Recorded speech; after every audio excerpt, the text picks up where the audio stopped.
Hi friends, this is Caitlin. Today we're making a little bit of a different kind of card for me. I normally steer clear of watercolor, but I just got the Stamping Bella stamps in the mail. I love them. This is the Spectacular Earth and Moon stamp and then the Spectacular Together Sentiments. I did order these on my own. They're an unmounted blue rubber and you get so much detail from these. I absolutely love them. Stamping Bella is a great brand. So when I saw these, the first thing that came to my mind was a watercolor like galaxy sky background. So like I said, I don't usually watercolor. So my comfort zone when it comes to watercoloring is using inks. So I grabbed these distress inks. You can see I have a ton of them piled up here on the side, and I also broke out some Perfect Pearls, and we're gonna make a fun watercolor like outer space kind of themed card. So the first thing I did to make it as easy as possible for myself was to stamp my image. I stamped it with archival black ink, and then I went over it with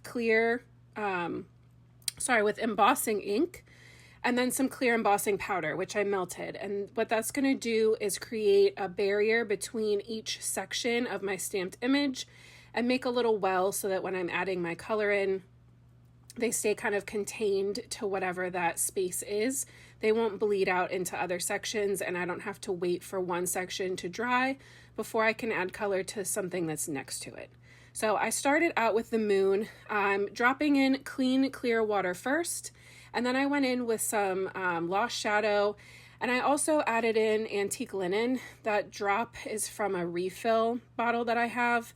I didn't mind the little hint of warmth to it that it gave to the moon, but I quickly switched over to mostly the grays. So we're going to add in a lot of that Lost Shadow, and I'm kind of like dotting it in to try to keep it a little splotchy, keep that kind of crater look to the moon.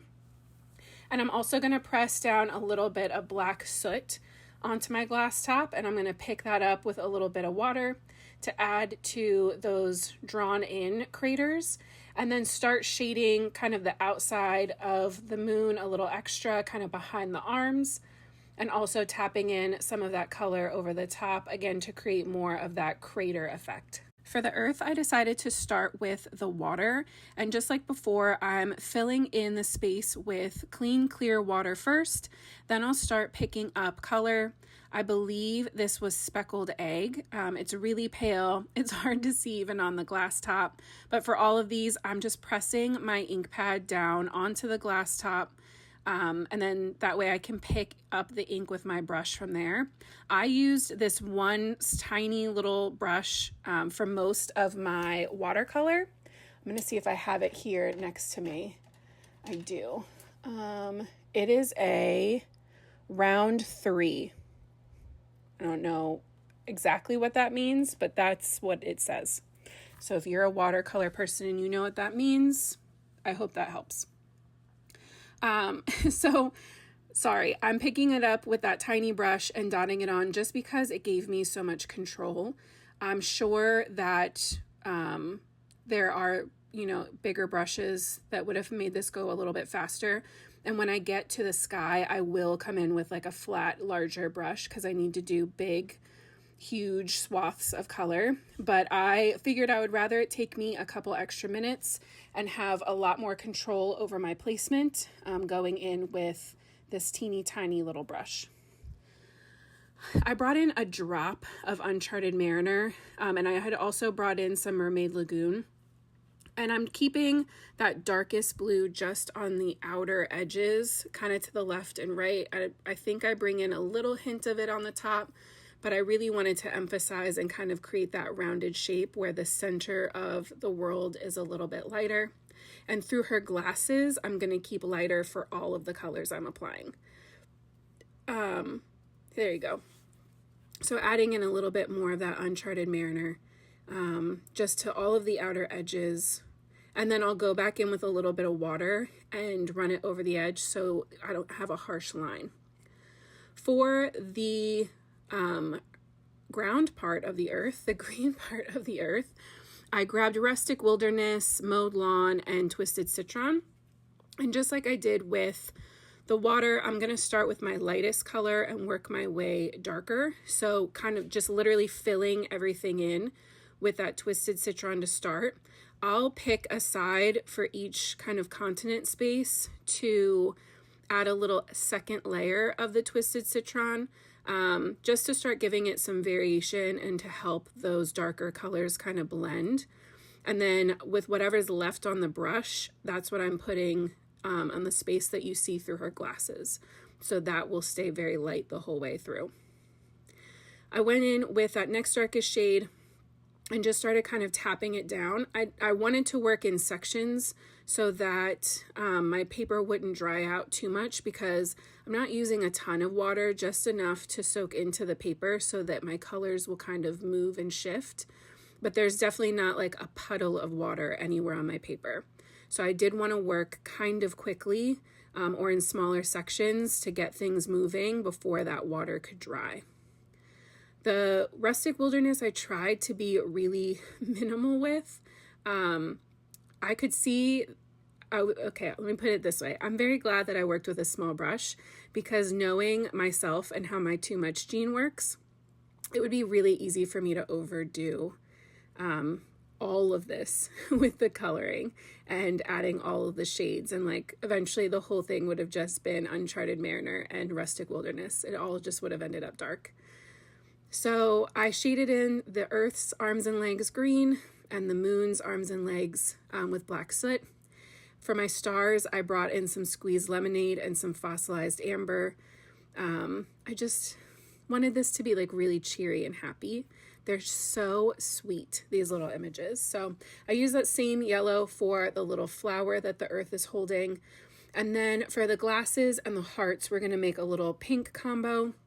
I'm going in with saltwater taffy and a little bit of festive berries just to give some variation. These are pretty small, so it's not like I'm getting a huge blend or ombre or anything, just like a little hint of color.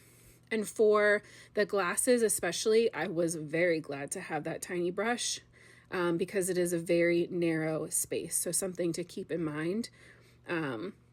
This would probably be easy if you were like a colored pencil artist or have like really fine detail markers maybe too.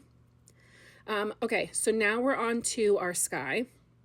This was the part I was the most terrified for. Like, I won't even say nervous. I was truly scared to do this because at this point I loved my main image and I was so worried I was going to mess it up. But this is your reminder to just be brave and try, and worst case, I could have just stamped it again and done the world part and left it on white if that's what I had to do. But it was so worth pushing myself to try this whole background, and I feel like I kind of tackled that fear. The next time won't be so scary, hopefully. So this is me going in with that bigger brush. I'm sure I could have gone in with an even bigger brush, but you can see I'm trying to keep it nice and neat and tidy around all of my images, even though they have that embossed line. The water, if there's too much water, it can still jump over and bleed. So I'm just putting down that, general wash of water, adding in a little bit of that Uncharted Mariner, just trying to get kind of a base layer. Across the bottom, I even sprayed water directly on it, just trying to be mindful about not getting it on the stamped image. So we're going to fill in literally the whole background with this blue, light wash of blue. And then I'm going to start building up that color. So going in with less water and more ink, I'm going to start creating a vignette, kind of oval shape on the outer part of my little skyscape here. And then we'll go back in and add more and kind of blend our way in. I'm also going to add a drop of black soot re-inker here in a second to my blue. And you can see it's like a tiny little drop. I'm adding extra blue. Well, I tried to keep it tiny. It got away from me, but it's okay because I knew I wanted the outer part of the card to be really dark so that my stars and my shimmers will show up nicely when we get there at the end. So repeating that same kind of shape, making that vignette oval all the way around. Then we're going to go back in with just the blue and start blending that towards our little drawn images here, our stamped images. So you can see just by adding water to the edges of that black, we're going to start getting it to mix with our blue that's already on the paper. And I really wanted those edges, those outer edges, to be super, super richly dark. It was hard because watercolor doesn't want to be very saturated. It wants to be soft. So here's where I'm adding, just this time, truly a little tiny dot of black to my blue ink. I pulled it over from that big black puddle down into my blue, so I had a lot more control. And then I'm going to just water that down as much as I can and just be really careful going around the edges of my stamped images. I'm picking up mostly just clean water now to blend to blend the space between them so we don't have harsh lines that separate everything. I don't know what's going on today. My words are very jumbled in my head. I guess it's just been a week. I hope you guys are all doing well. I do have an extra bonus video coming out this weekend. I had a long phone call with my dad where we were brainstorming stuff the other night. And so I sat down to color while I was talking to him, and I was like, well, I should just film it just in case. And now I have an extra video coming. So thanks, Dad. I did stamp my image and cut a little mask from 2 Post-it notes just because it was too big for 1 Post-it note. And you can see I didn't really even fussy cut it. I wasn't worried about it being super exact. I just wanted to make sure that my stars and my speckles I'm adding don't get on the earth and the moon. So I made a little mixture of the gold and white perfect pearls, and I am tapping that on. I added water to it, and I'm being very generous with this. I'm tapping all over. I'm also going to go in with my Dr. P.H. Martin's Bleed Proof White with a little bit of water added to it just to help make some like very bold splatter, because when you tilt the card, you see the gold and the white really well, but looking straight on, it didn't look as intense as I wanted it to. I really wanted this to look like the whole galaxy, like really, you're seeing all the way out into outer space. So once that dried for a minute, I removed my masks and I added my little sentiment down here. I'm going to heat emboss this, and this isn't my favorite part of this card. We'll just put it that way. I thought it would be cute to heat emboss with pink embossing powder, and it's just not super legible. So you can see it's there, but you can't really read it. Maybe like the world, maybe. And it probably is also because it's glittery. I probably would have been better off with a plain pink, but hindsight is 2020. And so my solution, since I hadn't moved my sentiment from my Misty Door, was to re-stamp my sentiment with some more embossing powder on top of that pink.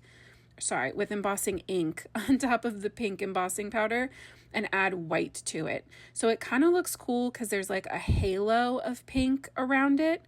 Again, not necessarily my favorite part of this card, but I think it was a decent save. I took a water-based black pen or like marker and ran it all around the edges after I trimmed down my panel just a little bit.